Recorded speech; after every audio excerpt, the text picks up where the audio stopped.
Boatworks Today is sponsored by Total Boat and Alexial Yacht Coatings, as well as supported by the generosity from the beautiful folks over on Patreon. Thank you so much.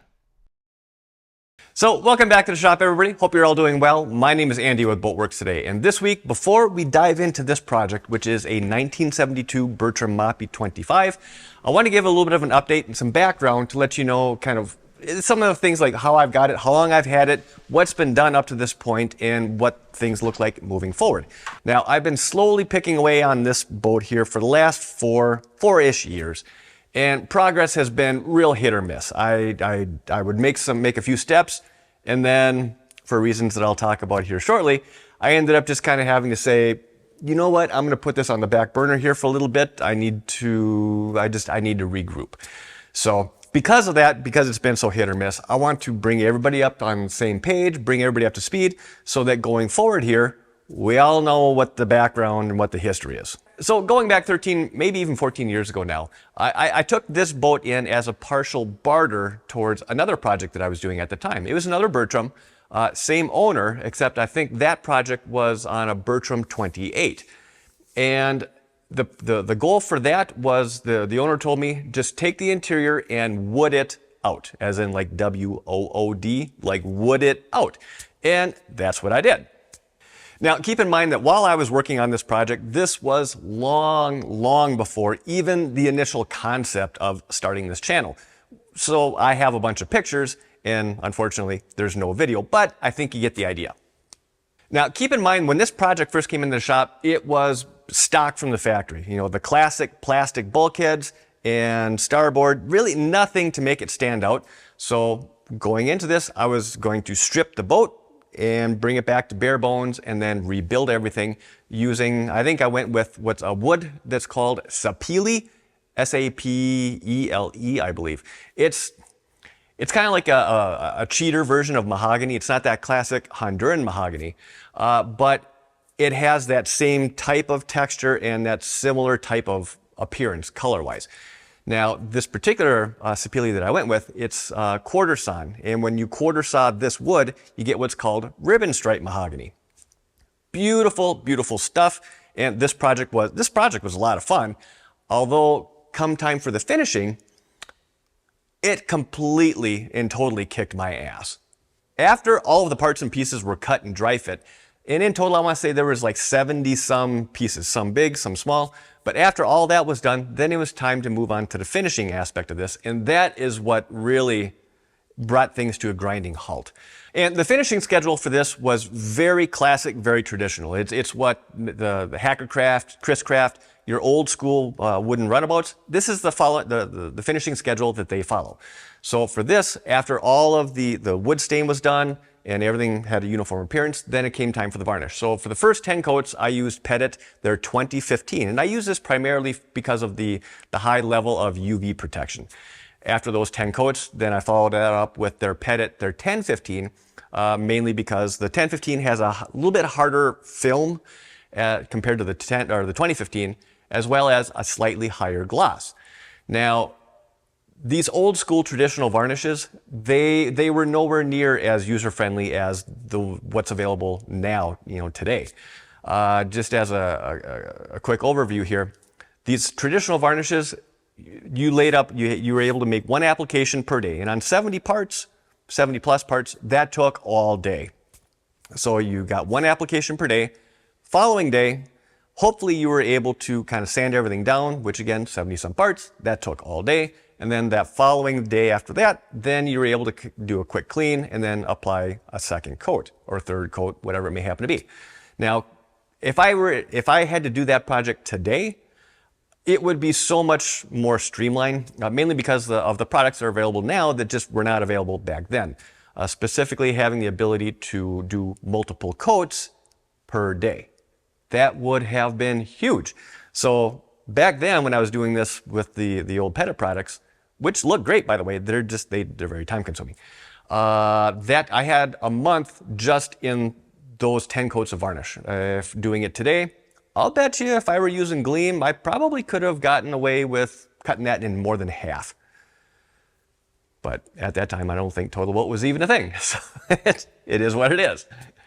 And no matter how careful or methodical I was when I was going through this process, something always happened. The one that sticks out in my mind the most was on the very, very last coat, about 2 o'clock in the morning. I was kind of under the gun here to get this project wrapped up because what's called project creep, everything just kind of ran long. But anywho, very, very last coat, middle of the night. I took the last piece. I got the last coat on the last piece. I took a big breath. I'm like, yes, I'm done. I can close this chapter, put it behind me.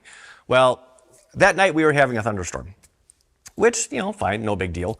Except at that moment, there was a strike that was very, very close to the shop. It didn't hit the building, but it was really close. 'Cause it shook the entire building. And as soon as that happened, I looked up and all I saw was dust just raining down off of the lights, off of the ceiling. It basically just peppered all of the wet varnish that I had just finished laying up.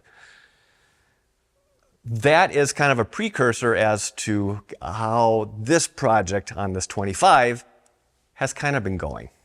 Now, in all fairness, when I looked at this boat, trying to decide if it was something that I wanted to, take in as a barter towards the 28, I looked at it once, and it was in the middle of winter. It was in cold storage, so it was indoors, but it was middle of winter. It was below zero. It was freezing ass cold. So I didn't spend a whole lot of time kind of, looking underneath everything and kind of going through. But at face value, when I did take a look at it, and what I saw at that time was it had a brand new paint job. It had a brand new bottom job. All of the chrome had been redone, professionally to competition, quality. Everything had been re-chromed. All of the conversion from twin inboards to twin outboards had been done. The Armstrong bracket had been mounted.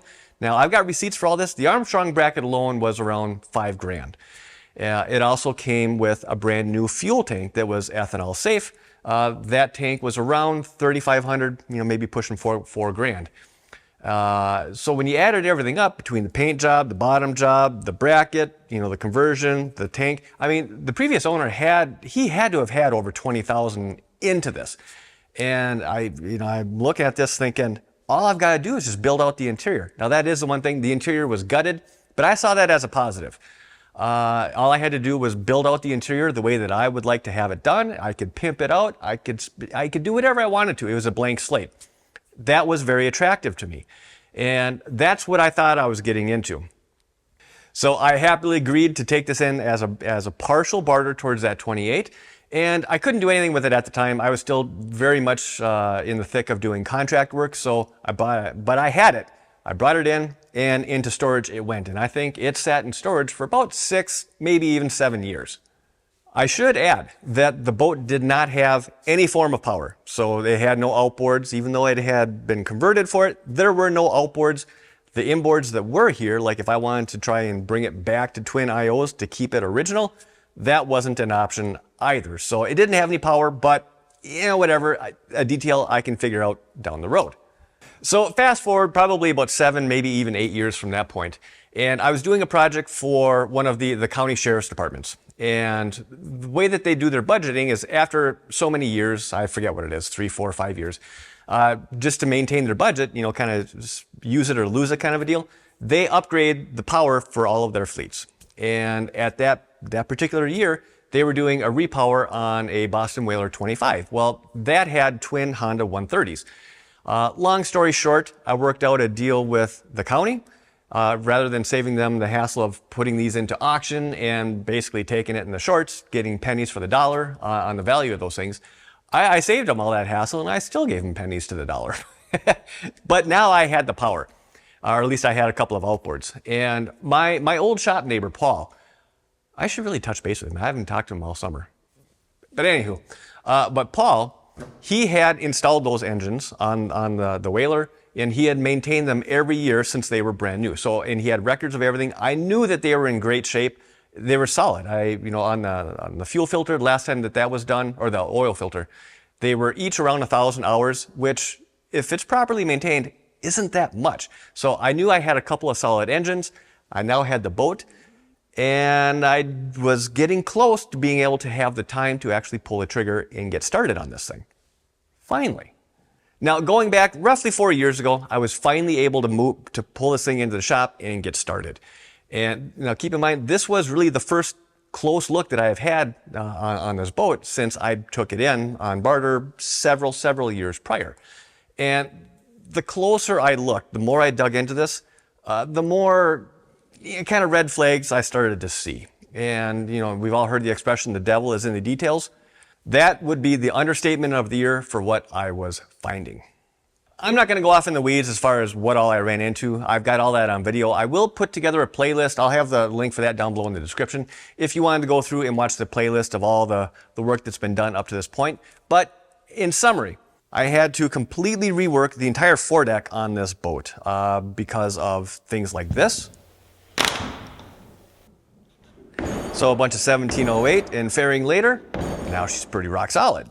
And then I also had to come in and completely redo the transom. Now this was not something I was anticipating having to do, but I wasn't comfortable with how that area was treated when they did the conversion from inboards to outboards. I just didn't think that the stress load was spread out enough, and there were some moisture issues. So away we go, we got a brand new transom. I also came through and redesigned kind of this forward area right next to where the helm's going to be, just to make it more functional. It created some storage pockets and just kind of separated things so that I could have designated areas, like if I wanted to put in a holding tank or a water tank or have built-in ice chests, whatever. I thought it was going to do something to make the whole, the layout here a bit more functional.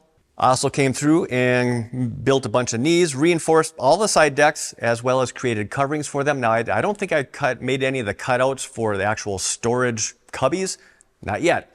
But I had to reinforce the side decks, I made coverings for them, and currently they're sitting up in the top loft, just waiting for something to be done with them. I also got rid of the classic plastic bulkheads and replaced those with Kusa. Now those are going to be painted. I may kind of zhuzh them up a little bit if I want to, get some like mahogany accents on there. Which, by the way, I have mahogany or sapele left over from that the B28. I over-ordered the materials specifically so that I have it left over for this particular project. And then finally, I patched all of the holes and openings on the old kind of helm console thing. Old gauges, whatever, that was nothing but Swiss cheese. And going forward, when this is all said and done, it's all going to be modernized, brought up to date, get some nice new digital displays and all that other good stuff. But in order for that to happen, all the old holes, they all needed to disappear. So over the years, a fair amount's been done on this, but it's not the kind of progress that you can visibly see that progress. My wife's come in and she's like, you've been up here, working on this for quite a while, and really it doesn't look any different. And she's right. For the most part, what I was doing was reworking a lot of the work that was done prior. But at least now, again, it doesn't show any progress, but at least now I know that everything is done correctly. It's still frustrating. I'm the kind of person, I need to see that progress. I need those wins along the way. And when you're just kind of reworking the ground, essentially reworking the groundwork, you don't get those wins. But I think I'm at the tail end of things. I'm sure there's always going to be surprise. Well, actually, I know there's a couple more surprises, which I'm going to talk about here shortly. But the long and short of it is that every time I felt like I was taking one step forward, that uncovered something else that required me to take 2 steps back. And it just got to the point where I was starting to lose my patience or my temper. I needed to put it on hold. I needed to put it on the shelf and walk away for a little while, which is why it's taken this long to get to this point. Speaking of surprises, that brand new fancy fuel tank that I was all excited about, while it fits down in the hole or in the hatch, it doesn't fit with the lid on. Oops. So by the time I get the elbows on here for the fuel fill and the vent and all this other nonsense, the lid doesn't clear. So the tank itself, either the tank itself is, I'm just going to have to pawn that off and try and get what I can out of it, or I've got to have a new tank fabricated. I'm going to be perfectly honest, this fiberglass tank, this thing weighs a ton. If I had to guess, it's probably pushing around 300 and some pounds. I have a hell of a time moving it, and that's just setting aside, being an old man. But this thing is a heavy beast. Now, weight-wise, it wouldn't be necessarily a bad thing to have a new tank fabricated that was aluminum, maybe larger, but... And the other surprise that I'm aware of, and I didn't realize this until I put the engines on the back of the transom for moving it from Paul's shop back when I was back in Wisconsin, from Paul's shop over to mine. And that was with the engines on the transom or on the Armstrong bracket, the balance on the trailer was way off. With the engines on, I could lift the tongue of the trailer up quite literally with one finger. So there was absolutely zero tongue weight.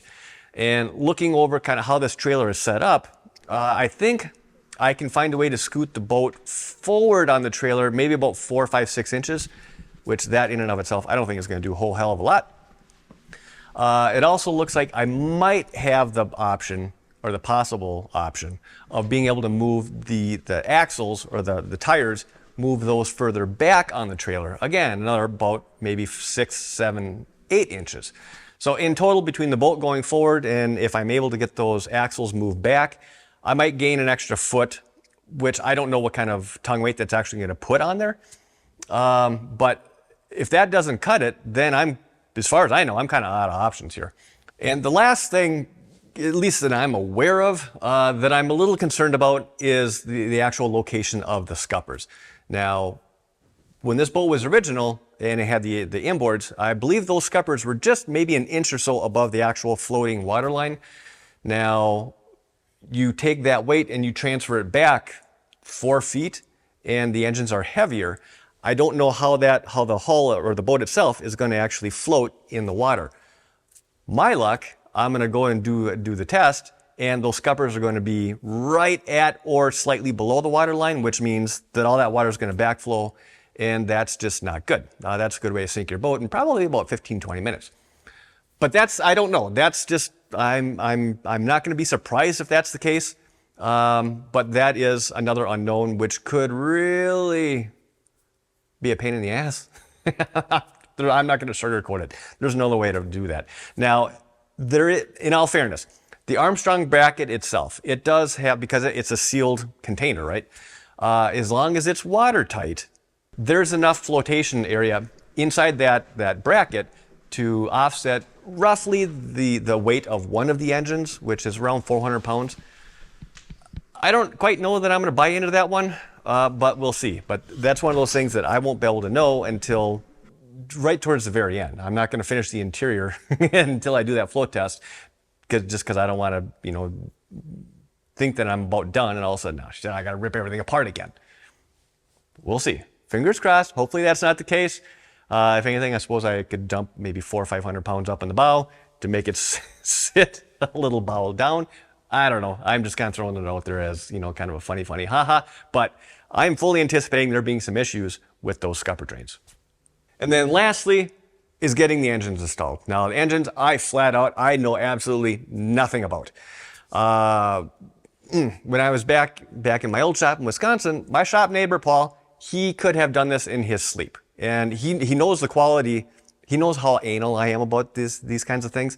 He would have been able to do it, no time flat, and it would have been up to kind of what I was expecting. Now, as it stands, we're too far apart. Logistically, it just doesn't make sense, or even I don't even know if it's much of an option for him to come here and stay here for a week, 2 weeks, whatever it may happen to be, to get these things installed. I mean, he's got his own business he's running, so he can't do that, and I'm not about to ask him to do that. So now I'm sitting here. I really don't know anybody in the area that is able to do this kind of thing, at least that I would trust. But that's a hurdle. That's just a matter of networking, meeting some people in the area, and talk to a few folks to see what my options are. But that is a big hurdle, and that's one that I absolutely know nothing about. So now, looking forward, as far as what the end goal might be for this boat, honestly, I don't know. It could go a couple different directions. Initially, I was going to keep this boat for myself, and I was going to pimp it out to be essentially kind of like a day cocktail cruiser, right? Built-in coolers, nice sound system, underwater LEDs, just a fun boat to go on, spend the afternoon, and then come back. Not necessarily deck it out as an overnighter. kind of the issue that I'm running into with that is that I don't know how much I'd be able to use it. Last thing I want is for this strictly to be a trailer queen and then to be stuck in storage either here in the shop or I'm paying somebody to store it and it never gets used. So there's that. I mean, I haven't, discounted that as an option. It still very much is, but I just don't know how practical it would be. The other option would be to, rig out this interior as if I were going to be selling it. And if I were going to do that, then I would definitely go the route of setting this up for fishing, right? I mean, the whole design on this, it is meant for big water. You could take this thing out on the ocean quite comfortably, as well as it's suitable to go out on Lake Superior here. It's a big water boat. Now, if I were to do that route, then I would put in like a built-in cleaning station, washdown pumps. I don't know that I'd want to screw around with turning this into like a center console and really reworking it, but it's an option. But they're two very different approaches. I still have some time to think about that one. So, I mean, that's not a today problem for me. That's like an Andy next year kind of a problem. Yeah, it is November. So that's fair to say. It's an Andy's next year problem. So I don't know. If you have any thoughts or opinions on this, let me know. Leave those down below in the comment section. But as far as the types of projects that are going to be coming up yet this month, I need to finish rebolting or reinstalling the Armstrong bracket, as well as extend the stringers, tie that into the transom. And after I get the Armstrong bolted down, then I want to come back in and add some additional knees to kind of reinforce that stress point along the beam of the transom. Now, the Armstrong bracket itself, it is rated for up to twin 250s. The transom, on the other hand, just as a belt and suspenders thing, I want that to be able to comfortably handle upwards of twin 400s. I want that to be a little bit overkill. Better over than under, right? Then I got to look at speccing out a new tank. If anybody knows of a good tank fabricator, again, I'm leaning towards aluminum. Let me know. Again, leave those comments down below and see how much they cost. I have no idea. I'm not going to be surprised if it's going to be $3, $4, or $5 grand. Hopefully not, but I don't know. But if you have any suggestions from someone, a fabricator that is like rock solid, let me know down below, please. Then after all that nonsense is done, then I can finally get into building out the interior, which is really all I wanted to do from the very beginning. But whatever, it is what it is. So now that we're all caught up and we're all on the same page, things can start moving forward here. Now, the next project video is going to be coming out Thanksgiving weekend, so keep an eye out for that. And if you have any interest in watching the nitty-gritty of all the work that's been done up to this point, I will have a playlist down below in the description. You can go ahead and check that out. And with that said, I think I'm going to wrap this up. So as always, I hope you enjoyed this video. I hope you found this interesting. And if you did, hit that thumbs up button. If you're not already subscribed, hit that subscribe button and the notification bell. Thank you in advance. I really appreciate it. If you have any questions, comments, feel free to leave those down below. I will do my best to follow up with you. And as always, I want to thank you for your time. Thanks for watching. Have a great rest of the weekend. And I will see you Turkey Day. This has been a Boatworks Today production.